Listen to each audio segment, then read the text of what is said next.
So how do we actually fix our GameSir Tarantula Pro not pairing? Well, it might be a couple of reasons why it's not pairing for you right now. It depends on where you want to pair it, because it's different. If you're going to pair it to your Nintendo Switch, you need to click on this button together with this one here, as you can see, to be able to enter pairing mode for Switch. If you want to be able to pair it to, for example, your Android phone, then it's this button together with the home button.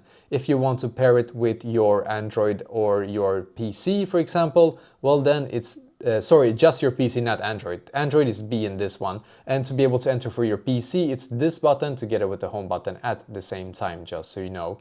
And I'm going to demonstrate. I'm actually going to connect it here to my Android phone. I'm going to show you how it works. So once again, I have to click on this button together with this one at the same time, until I will get these two blinking lights here. And now what you also need to do, which can also fix this problem for you, you have to put it into pairing mode, and you have to force it into pairing mode by clicking on this button here.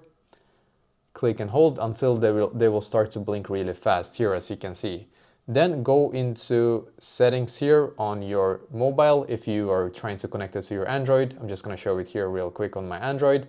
And then you can see GameSir Tarantula Pro here. So sometimes you have to go back again, click on this again, and then click on pair here.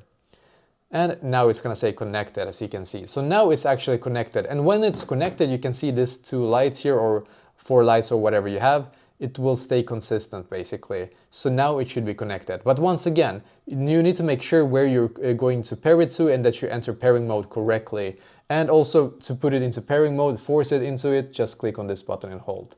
Hopefully this video will be able to fix this problem for you as well.